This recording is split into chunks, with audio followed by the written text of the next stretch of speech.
Four little engines. Dear friends, Sir Handel Brown is the owner of the little railway which goes to Skarloey and Reneus. Skarloey means lake in the woods, and Skarloey means a divided waterfall. They are beautiful places, and lots of people visit them. The owner is very busy, so Mr. Peter Sam, the thin controller, manages the railway. The two engines, who are called Skarloey and Reneus, grew old and tired, so the owner bought two others. These stories tell you what happened. The author. Skarloey remembers. The fat controller had sent Edward to the works to be mended. Near the workstation, Edward noticed a narrow-gauge engine standing in an open-sided shed. That's Skarloey, he thought. What's he doing there? He remembered Skarloey and his brother Reneus, because in the old days he had often brought passengers who wanted to travel up to the lake in their little train. As the men at the works could not mend him at once, Edward asked them to put him on a siding close to Skarloey. Skarloey was pleased to see Edward. The owner has just bought two more engines, he said. He told me I was a very old engine and deserved a good rest. He gave me this shed so I could see everything and not be lonely. But I am lonely all the same, he continued sadly. I miss Reneus very much. Yesterday one of the new engines pushed him on a truck, and now he's going to be mended. I wish I could be mended too and pull coaches again. Have your coaches got names? Asked Edward. Oh, yes. Agnes, Ruth, Jemica, Lucy, and Beatrice. Agnes is proud. She has cushions for first-class passengers. She pities Ruth, Jemiah, and Lucy, who are third class with bare boards, but all four sniff at Beatrice. Beatrice often smells of fish and cheese, but she's most important. Skarloey earnestly. She has a little window through which the guard sells tickets. I sometimes leave the others behind, but I always take Beatrice. You must have tickets and a guard, you know. Of course, said Edward bravely. Reneus and I, continued Skarloey, used to take turns at pulling the trains. We know everybody, and everybody knows us. We whistle to the people in the fields at level crossings, and in lonely cottages and farms, and the people always wave to us. We love passing the school haydowns at break time, for then the children will always run over to the fence to watch us go by. The passengers always wave, because they think the children are waving to them, but we engines know better, of course, said Skarloey importantly. Yes, we do indeed, agreed Skarloey. We take the tours to the lake and then get them ready to pull the train back. We enjoy the morning journey home, because then our friends from the villages come down to their shopping. We whistle before every station. Peep, peep, look out, and the people are there already. Where's Mrs. Last? Asked the guard. She's coming. Beep, beep, we whistle, and Mrs. Last comes running onto the platform. We'll leave you behind one of these days, Mrs. Last out driver, but we know we never will.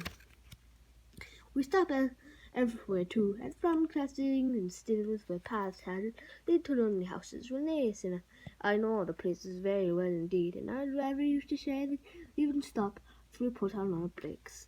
Sometimes on market day, Ruth, Jemima, and Lucy were so full of people that the guard would allow third-class passengers to travel in Agnes. He didn't like that at all. He would grumble. First-class goes, third-class people. That made me cross. Shut up, I'd say, or I'll bump you. That's some stop total rudeness to my friends. Just then some workmen came. We're going to mend you now, Edward, they said. Come along. Goodbye, Skarloey. Thank you for telling me about your railway. It's a lovely little line. It is. Thank you for talking to me, Edward. You've cheered me up. Goodbye. Skarloey watched Edward being taken back to the work, and shutting his eyes, he dozed in the warm afternoon sun. He smiled as he dozed, for he was dreaming, as an old engine will, of the happy days in the past. Sir Handel. The new engines looked very smart. One was called Sir Handel, and another was called Peter Sam. What a small shed, grumbled Peter Sam. This won't do at all. I think it's very nice, said Peter Sam. Grunted Sir Handel. What's that rubbish? Shh, shh, said Peter Sam. That's Skarloey, the famous old engine. I'm sorry, Skarloey, he whispered. Sir Handel's upset now, but it's quite nice, really. Skarloey felt sorry for Peter Sam. Now, Sir Handel, said the fireman next morning, we'll get you ready. I'm tired, he yawned. Let Peter Sam go. He'd love it. No, said the fireman. Owner's orders. You're first. Oh, well, said Sir Handel sulkily. I suppose I must. When his driver arrived, Sir Handel puffed away to fetch the coaches. Whatever next, he snorted. These aren't coaches, they're cattle trucks. Oh! Screamed Agnes, Ruth, Lucy, Jemima, and Beatrice. What a horrid engine! It's not what I'm used to, clanked Sir Handel, rebelliously making for the station. He rolled on the platform just as Gordon arrived. Hello, he said. Who are you? I'm Gordon. Who are you? I'm Sir Handel. Yes, I've heard of her. You're an express engine, I believe. So am I, but I'm used to bogey coaches, not these cattle trucks. Do you have bogey coaches? Oh, yes, I see you do. We must have a chat sometime. Sorry, I can't stop. I must keep time, you know. And he puffed off, leaving Gordon at a loss for words. Come along, he puffed. Cattle trucks, grumbled the coaches. We'll pay him out. Presently they stopped at a station. The line curved here and began to climb. It was not very steep, but the day was misty and the rails were slippery. Hold back, whispered Agnes to Ruth. Hold back, whistled Ruth to Jemima. Hold back, whispered Jenna to Lucy. Hold back, whispered Lucy to Beatrice, and they giggled as their handles started and their couplings tightened. Come on, he puffed as his wheels slipped on the greasy rails. Come on! His wheels were spinning, but the coaches pulled them back, and the train stopped on the hill beyond the station. I can't do it, he grumbled. I'm used to sensible bogey coaches, not these bumpy cattle trucks. The guard came up. I think the coaches are up to something, and he told the driver as they decided to bring the train down the level piece of the line to give Sir Handel a good start. The guard helped the firemen put sand on the rails, and Sir Handel made a tremendous effort. The coaches tried hard to drag him back, but he puffed and pulled so hard that they were soon over the top of him, away on their journey. The Thing Controller was severe with Sir Handel that night. You are a troublesome engine, he said. You are rude, conceited, and much too big for your wheels. Next time I shall punish you severely. Sir Handel was impressed, and behaved well for several days. Then one morning he took the train to the top station. He was cross. It was Peter Sam's turn, but the Thing Controller made him go instead. We'll leave the coaches, said his driver, and fetch some trucks from the quarry. Trucks, snorted Sir Handel. Trucks! Yes, said his driver. Trucks. Sir Handel jerked forward. I won't, he muttered. So there. He lurched, bumped, and stopped. His driver got out. Told you, said Sir Handel triumphantly. He had pushed the rails apart and settled down between them. They telephoned the Thing Controller. He came up at once with Peter Sam and brought some workmen in a truck. Then he and the fireman took Peter Sam home with coaches, while the driver and fireman put Sir Handel back on the rails. Sir Handel did not feel pleased with himself when he crawled home and found the Thing Controller waiting for him. You are a very naughty engine, he said sadly. You will stay in the shed until I can trust you to behave. Peter Sam and the refreshment lady. As Sir Handel was shut up, Peter Sam had to run the line. He was excited, and the fireman found it hard to get him steady. Sober up, can't you? He growled. Anybody would think, said Sir Handel rudely, that he wanted to work. All respectable engines do, said Scarlowy firmly. I wish I could work myself. Keep calm, Peter Sam. Don't get excited, and you'll do very well. But Peter Sam was in such a state that he couldn't listen. When the driver came, Peter Sam came along to fetch the coaches. Beep, beep, beep, beep, beep, beep. Come along, girls. He whistled, and although he was excited, he remembered to be careful. That's the way, my dears. He said, gently does it. What did he say? Asked Gemini, who was deaf. He said, come along, girls. And he called all us his dears, simpered the other coaches. Really, one does not know what to think. Such a handsome young engine, too. So nice and well-mannered. And they teetered happily together as they followed Peter Sam. Peter Sam fussed into the station to find Henry already there. This won't do, youngster, said Henry. I can't keep waiting. If you're late tonight, I'll go off and leave your passengers behind. Pooh, said Peter. But secretly he was a little worried. But he couldn't feel worried for long. What fun it all is, he thought as he ran around his train. He let off steam happily while he waited for the guard to blow his whistle and have his green flag. Peter Sam puffed happily away, singing a little song. I'm Peter Sam, I'm running this line. I'm Peter Sam, I'm running this line. People waved as he passed the farms and cottages, and he gave a loud whistle at the school. The children all ran to see him puffing by. Agnes, Ruth, Jemima, and Beatrice enjoyed themselves too. He's cocky truck truck, he's nice truck truck, he's cocky truck truck, but he's nice truck truck. They sang as he trundled along. They were growing very fond of Peter Sam. Every afternoon they had to wait an hour at the station by the lake. The driver, fireman, and guard usually bought something from the refreshment lady and went and sat in Beatrice. The refreshment lady always came home on this train.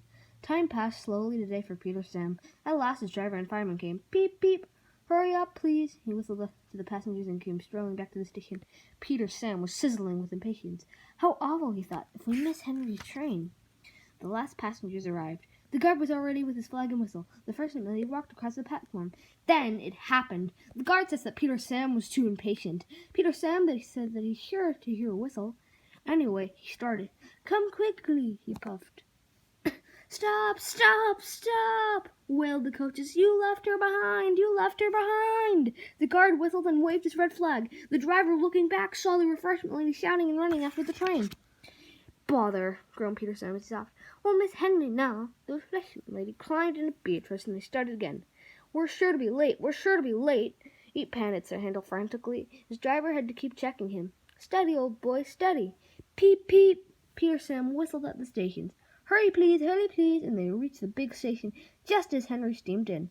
Hurrah, said Peter Sam, we've caught him after all, and he let off steam with relief. Whoosh. Not bad, youngster, said Henry loftily. The refreshment lady shook her fist at Peter Sam. What do you mean by leaving me behind? She demanded. I'm sorry, refreshment lady, but I was worried about the passengers. And he told her what Henry had said. The refreshment lady laughed. You silly engine, she said. Henry wouldn't dare go. He's got to wait. It's a guaranteed connection. Well, said Peter Sam, well, where's that Henry? But Peter Sam was too late for that time, for Henry had chortled away. Old Faithful. Sir Handel stayed shut up for several days, but one market day Peter Sam could not work. He needed repairs. Sir Handel was glad to come out. He tried to be kind, but the coaches didn't trust him. They were awkward and rude. He even sang them little songs, but it was no use. It was more unfortunate, too, that Sir Handel had to check suddenly to avoid running over sheep. He bumped us, screamed the coaches. Let's bail him out! The coaches knew all the engines must go carefully at a place near the big station, but they were so cross with Sir Handel that they didn't care what they did. They surged into Sir Handel, making him lurch off the line. Luckily, no one was hurt. Sir Handel limped to the shed. The thinking colonel expected the damage. No more work for you today, he said. By those coaches. We must take the village people home and fetch the toolist all without an engine. What about me, sir? Said a voice. Scarlowy, he exclaimed. Can you do it? I'll try, answered the old engine. The coaches stood at the platform. Scarlowy advanced on them, hissing crossly. I'm ashamed of you, he scolded. Such behavior. You might have hurt the passengers on market day, too. We're sorry, Scarlowy. We didn't think. It's that Sir Handel. He's no tails, said Scarlowy firmly. I won't have it. And don't you dare play tricks on me. No, Scarlowy, of course not, so sorry, wavered the coach meekly. Scarlowy might be old, and I have to paint, but he was certainly an engine who would stand no nonsense. His friends crowded around, and the guard had to shoo them away before they could start. Scarlowy felt happy. He remembered all the gates and stalls where he had to stop, and whistled to his friends. The sun shone, the rails were dry. This is lovely, he thought. But presently they began to climb, and he felt a sort of steam. Bother my tubes, he panted. Take your time, old boy, said the driver. I'll manage, he wheezed, and paused for breath. At the stations he gallantly struggled along. After a rest at the top station, Scarlowy was ready to start. It's better downhill, he thought.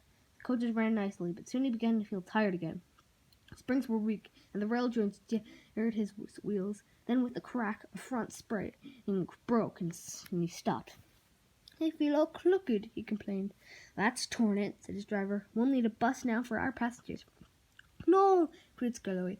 I'd be ashamed to have a bus take my passengers. I'll go home a bust, he promised bravely. So the thin controller looked at his watch, paced the platform. James and his train waited impatiently too. They heard a horse. Beep, beep, then groaning. Clanging and clanking, Scarlowy crept into sight. He was tilted to one side, making fearful noises, but he plodded bravely on. I'll do it, he gasped between the clinks and groans. I've done it! And he sighed thankfully as the train stopped where James was waiting. James said nothing. He waited for his passengers, and then puffed respectively away. You were right, sir, said Scarlowy that evening. Old engines can't pull trains like the young ones. The owner smiled. They can if they're mended, old faithful, he said, and that's what's going to happen to you. Oh, sir, said Scarlowy, you deserve it. Oh, sir, said Scarlowy happily. Sir Handel was longing for Skarloey to come back. He thinks Skarloey is the best engine in the world. He does a fair share of the work now. The coaches never play tricks on him the way he always manages them in Skarloey's way. If you have enjoyed these stories, you will enjoy a visit to the Italian Railway at Tone in Wales.